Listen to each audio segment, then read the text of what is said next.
बेटे के साथ मेरी झड़प हो गई थी किसी चीज़ के कारण। मैंने उसको बस अनजाने में उसको धक्का दे दिया, एकदम अनजाने में। उसका सर जो है वो पत्थर पर जाके लग गया और वहीं पर उसकी मौत हो गई।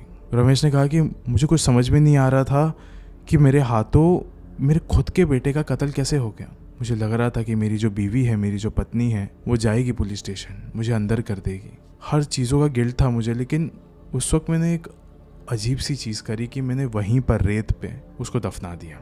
मुझे पता है कि वो जगह कहाँ पर है, हम जा सकते हैं वहाँ पर। फिर सुधीर ये सब चीज़ सुन के शॉक हो गया था कि ये क्या चीज़ है, क्या मुझे ये सब चीज़ में इन्वॉल्व होना चाहिए कि नहीं। लेकिन उसने सोचा कि नहीं, चलो एक ही बार ये वाली चीज़ ख़त्म हो जाएगी। मैं आया हूँ वैसे भी, आज रात मेरा यहाँ पे आखिरी दिन है, आखिरी दिन ही ये सारी चीज़ समाप्त करके अपने घर चले जाऊँगा मैं। उसके बाद ये सारे लोग उस जगह पर पहुँचते हैं जहाँ पर उसको दफनाया गया था।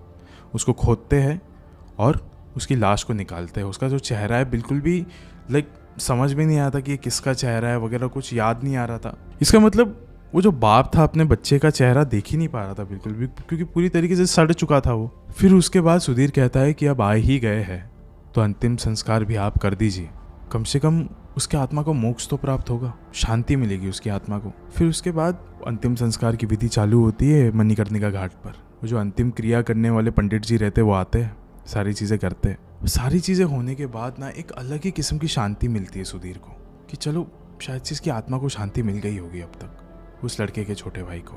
फिर उसके बाद रमेश आता है सुधीर के पास और आकर कहता है कि पता नहीं यार, मुझे अभी खुद महसूस हो रहा है कि मुझे खुद चल के पुलिस स्टेशन जाना चाहिए और मुझे भले मैं बेगुनाह हूँ लेकिन अगर कोई सज़ा है मेरे लायक तो मुझे वो ले लेना चाहिए, क्योंकि था तो मेरा वो एक इकलौता बेटा। फिर सुधीर ने कहा इकलौता बेटा नहीं, इसका बड़ा भाई भी तो है, उसी ने तो सारी चीज़ें बताई है मुझे। उसने कहा कि मेरा कोई बड़ा बेटा नहीं था, एक ही इकलौता बेटा था मेरा। फिर सुधीर ने कहा लेकिन ये कैसे हो सकता है, इसका बड़ा भाई है, बिल्कुल है। फिर उसके बाद रमेश ने कहा कि मैं आपको फ़ोटो दिखाता हूँ उसकी। उसने फ़ोटो दिखाया और ये वही लड़का था जो हमेशा सुधीर के होटल के नीचे आकर बैठता था। ये वही लड़का था जो अपने आत्मा की शांति के लिए भीख मांग रहा था उस घाट पर। ये वही आत्मा थी जो अपने आप को शांत रखना चाहती थी, मोक्ष के रास्ते पर अच्छे से चलकर जाना चाहती थी।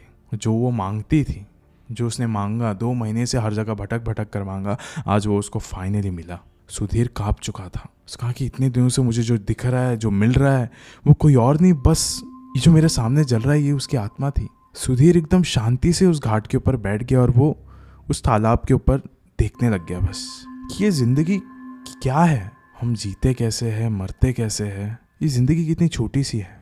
और फिर उसी वक्त ना वो जो अंतिम क्रिया करने वाले जो पंडित जी थे वो सुधीर के एकदम बाजू में आके बैठ जाते हैं। बेटा तुम इतने दिन से यहाँ वहाँ जिसकी तलाश में थे वो एक आत्मा थी और यही एक जगह है जहाँ उसे मोक्ष मिल सकता था। तुम तो बस एक जरिए थे, लेकिन अब इस दुनिया में उसका सफ़र ख़त्म हो चुका है। सुधीर ने उनसे पूछा कि अब उस आत्मा का होगा क्या। फिर उस पंडित ने कहा कि अब इस आत्मा का असली सफ़र शुरू होता है। अब पता चलेगा कि वो आत्मा स्वर्ग में जाएगी या फिर नर्क में, क्योंकि इस दुनिया में हर इंसान के पास बराबर मौके होते हैं। कुछ पाप करते हैं, कुछ पुण्य करते हैं और इसी कर्म के घड़े के ऊपर से पता चलता है कि आत्मा कहाँ जाएगी। और ये जो मोक्ष है वो तभी प्राप्त होता है जब इंसान इस कर्म के साइकिल से मुक्त हो जाएगा। शायद इसीलिए लोग मणिकर्णिका घाट पे आते हैं, क्योंकि कहा जाता है कि यहाँ आने के बाद इंसान उस साइकिल से मुक्त हो जाता है। तो शायद इस इंसान के ऊपर से वो कर्म का घड़ा हट चुका होगा।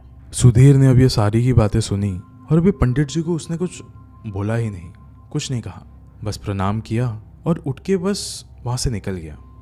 और निकलते निकलते बस एक आखिरी बार उसने उस चिता को जलते हुए देखा कि यही जगह पर वापस आना है, जिंदा नहीं, शायद मुर्दा। वहाँ से निकल गया। और आज इस वीडियो के अंत में भी मैं आपसे बस यही कहना चाहता हूँ कि इस दुनिया का जो अंत है ना, वो हर एक इंसान के लिए उनके आंखें बंद होने से होगा। ये पृथ्वी के ख़त्म होने से नहीं होगा। जिस दिन आपकी आंखें बंद, उस दिन आपके लिए वो दुनिया ख़त्म। अंत सबका मौत ही है। इन इज डेथ। अंत सिर्फ मौत ही है गाइस। हम सिर्फ कल की फिक्र करते रहते हैं, आज की तरफ देखते ही नहीं है कि आज हम क्या कर रहे हैं। जो हम आज करेंगे उससे हमारा कल बदलेगा, लेकिन कल के टेंशन के वजह से, कल के फिक्र के वजह से हम आज को ख़त्म नहीं कर सकते। और यही बात है जो कि आपको शायद अपने दिमाग में रखनी चाहिए। अगर कुछ आपको सीख मिली हो तो प्लीज़ मुझे कमेंट्स में बताओ। शुक्रिया।